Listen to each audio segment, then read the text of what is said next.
How's everyone doing? Today I have a Blu-ray update with 6 pickups right there, and they're all from the Warner Archive collection. If you've seen these movies, definitely let me know what you think of them, and let me know what is your favorite pickup from this haul right here. First up, I am so excited for this one. It is Leatherface, Texas Chainsaw Massacre 3. I think this is probably the most underrated film in the Texas Chainsaw Massacre franchise. I really enjoy this one. I haven't seen it in a while. I'm looking forward to rewatching it. Directed by Jeff Burr. This one has Viggo Mortensen in it, Ken Foree. And then the Leatherface character in this one was R.A. Mihailoff, who was also in Hatchet 2. Probably some of the best parts of Hatchet 2 was the fight sequence there with Kane Hodder, and then there was another kill scene. For me, Hatchet 2 is my least favorite of that, but I'm really looking forward of that franchise. But I'm really looking forward to checking out Victor Crowley, the newest in the Hatchet series. I love all the films, but Hatchet 2 is my least favorite. But I digress. Leatherface, not to be confused with the newest Texas Chainsaw Massacre movie, Leatherface. This is the other one about Texas Chainsaw Massacre 3. I think this has the closest resemblance to the. In fact, I have it right behind me. The Next Generation, which I am a fan of the franchise, so I have the 2 different covers right there. The Next Generation, I think, is wild and ridiculous and crazy and bonkers. I knew I had it right behind me, but there's a lot of resemblance, I think, between that and here. And it's interesting to see how many well-known, famous people are in these franchises. Viggo Mortensen in Texas Chainsaw Massacre 3, and then Renee Zellweger and Matthew McConaughey here. And I think Viggo Mortensen's character reminds me, at least the way that he talks and like he acts, with Matthew McConaughey's character. But Matthew McConaughey's character in this one with the leg brace and how crazy and over the top he is also kind of reminiscent of a couple. It's like a mixture of characters in this one with Leatherface with the leg brace, and then some of the other people in here too. But the way that Viggo Mortensen talks in here and acts is reminiscent of that. But very happy to have this on Blu-ray. Thank you so much, Warner Archive Collection, for releasing this on Blu-ray. So excited to revisit it. The Saw is family. This is the one where he gets the gigantic, crazy, cool saw right there. But it's it's kind of the same formula. A couple is driving in Texas and they get turned around, and crazy cannibal family is hunting them down and they have to fight to survive. Ken Foree kicks so much butt in here. I'm looking forward to the special features. There's an alternate ending in here. There's a whole bunch of commentary. There's a making of documentary and some deleted scenes as well. So soup for that one. And next up is The Flight of Dragons, and this is a Rankin and Bass produced and directed film. It has some really good voice acting in here. James Earl Jones, John Ritter. You've got dragons and knights and stuff going on, wizards.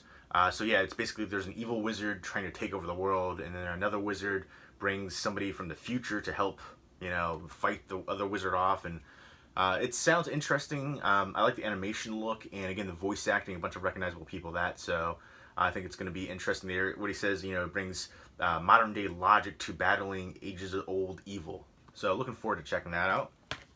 Next up is one I'm really excited for, The Hanging Tree, with Gary Cooper, Karl Malden, and this has the debut of George C. Scott, acting legend right there. Let me know what your favorite George C. Scott performance is.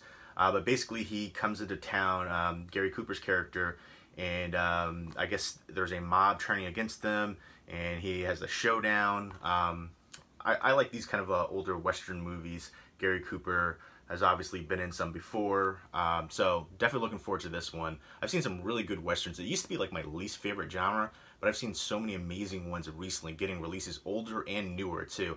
And even some Western horror movies.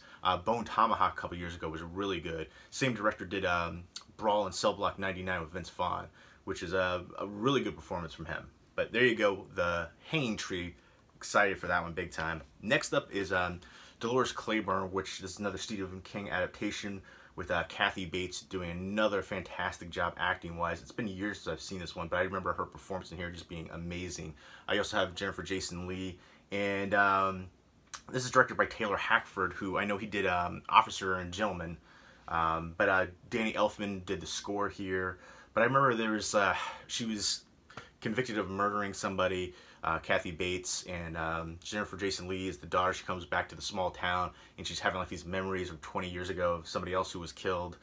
She's trying to, you know, figure out what happened and, you know, piece it all together essentially. But I just remember Kathy Bates' performance in here acting-wise was phenomenal.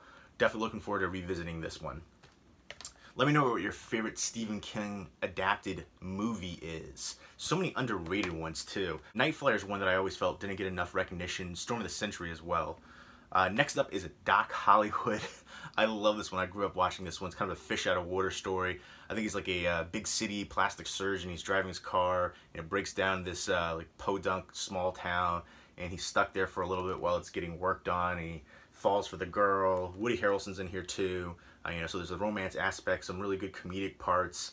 Yeah, I really enjoyed the heck of it. Really like a good cast too. Bridget Fonda, a bunch of other recognizable people, but really like this one again with the cast chemistry. Michael J. Fox, Julie Warner, Woody Harrelson. Really big fan of Woody Harrelson. Who would have thought? You know, all the days, you know, starting from Cheers, playing character of Woody, to all the different films that he's done. Big fan of his. So.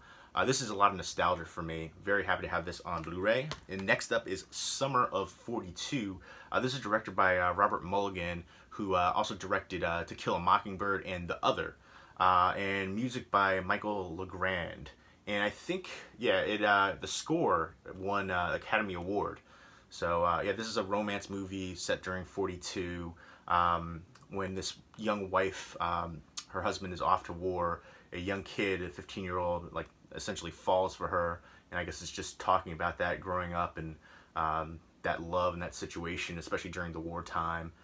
So I'm looking forward to checking this one out. I've heard this one before. I've heard great things about it, so it's about time that I finally watch it, and excited to do so. I'm really loving what Warner Archive is doing with their Blu-ray releases, the films that they're choosing to release. And I remember when Scream Factory released their, you know, their list of announcement of titles. And I think Warner Archive released theirs right around the same time. I was like, Warner Archive has a better lineup. All the ones that Scream Factory were releasing at the time were ones that already had previous releases.